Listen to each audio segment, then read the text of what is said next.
দেখুন, স্বাভাবিকভাবেই ঠাকুর বাড়িতে যে কেউ আসতে পারে, তাতে কারোর কোনো অবজেকশন নাই। কিন্তু অভিষেক বন্দ্যোপাধ্যায় ঠাকুর বাড়িতে যেভাবে আসে, সেটা ঠাকুর বাড়িতেও একটা ফোর্স দেখাতে আসে, পুলিশ ফোর্স নিয়ে। এভাবে যদি ও এসে থাকে, ওকে পুজো দিতে দেব না আমরা, পরিষ্কার কথা। কোনোভাবে ওকে পুজো দিতে দেব না এইভাবে যদি ও আসে। কি কর্মসূচি রাখবে? ওর ওর ধিক্কার মিছিল চলবে, হাজার হাজার মতুয়া জমায়েত হবে, ধিক্কার মিছিল চলতে থাকবে। মতুয়াদের পাশে থাকার বার্তা দিতে আসছেন ঠাকুর বাড়িতে। ওদের মতুয়াদের পাশে থাকার কোনো দরকার নেই। ওর পিসি আগে ক্ষমা চাক, হরিগুরচাঁদ ঠাকুরের বিকৃত নামকরণের জন্য আগে ক্ষমা চাক, তারপরে পুজো দিতে আসবে। আর এদের বিরুদ্ধেই তো হরিচাঁদ ঠাকুর লড়েছে। আজব কাণ্ড, যার বিরুদ্ধে হরিচাঁদ ঠাকুর লড়াই করে নিজেদের আলাদা মত গঠন করেছে, তারাই হরিচাঁদ ঠাকুরের বাড়িতে পুজো দিতে আসছে।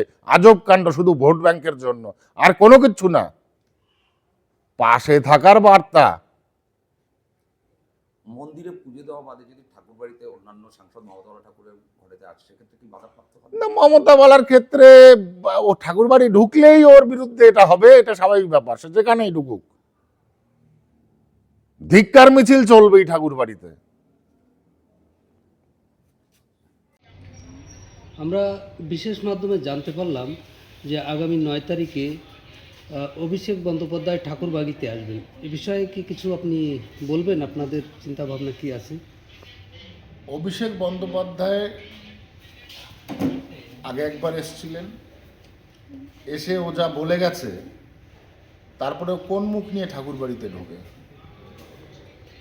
ও এক নম্বর বলেছে শান্তনু ঠাকুরের পৈতৃক সম্পত্তি নয়। 2 নম্বর বলেছে যে প্রত্যেক 3 মাস অন্তর অন্তর আসবে। ঠিক ভোটের আগে অভিষেক বন্দ্যোপাধ্যায় কেন ঢুকতে চাইছে? আর অভিষেক বন্দ্যোপাধ্যায় যখন ঠাকুর বাড়িতে আসে, তখন 1000 পুলিশ নিয়ে আসে। এ বাড়িতে কোনো পুলিশ নিয়ে আসা যাবে না। এ বাড়িতে আসতে গেলে ভক্তসুলভ পুলকিত মন নিয়ে আসতে হবে, পুজো দিতে হবে, পুজো দিয়ে বেরিয়ে যেতে হবে। এখানে এসে কোনো রকম রাজনৈতিক কোনো বক্তব্য, এই বাড়ির সদস্য সম্পর্কে কোনো রকম বক্তব্য আমরা শুনবো না। আর অভিষেক বন্দ্যোপাধ্যায় যে কথা বলেছে, তাতে আমার তো কোনোভাবে ওকে আসতে দেওয়া উচিত নয়।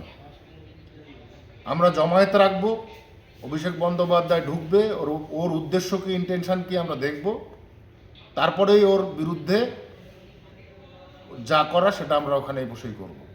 আপনাদের মূল অভিযোগ কি মাননীয় মুখ্যমন্ত্রী আরাধ্য দেবতা আমাদের হরিচাঁদ ঠাকুর এবং গুরুচাঁদ ঠাকুর সম্পর্কে যে ইচ্ছাকৃত যে অপশব্দ ব্যবহার করেছেন, আসলে কি আপনাদের মূল অভিযোগ সেখানে? অবশ্যই তাই। আগে ক্ষমা চাক, আগে মুখ্যমন্ত্রী মমতা বন্দ্যোপাধ্যায় ক্ষমা চাবেন মাইকে। এত বড় একজন ভগবান প্রদত্ত, ঈশ্বর প্রদত্ত মানুষ, কোটি কোটি মানুষ তাকে শ্রদ্ধা করে, আর ওর মুখ্যমন্ত্রী হয়ে এত বড় ওর স্পর্ধা কে দিয়েছে ওকে? ঠাকুর সম্পর্কে বিকৃতি মন্তব্য করে, আবার এখানে চলে আসছে ঝোলা টানতে মতুয়াদের ভোট নেবার জন্য। অভিষেক বন্দ্যোপাধ্যায় কালকে বলছি 9 তারিখে ঢুকলে এখানে এসে যা শোনার, যা দেখার দেখে যাবে অভিষেক বন্দ্যোপাধ্যায়। আপনাদেরকে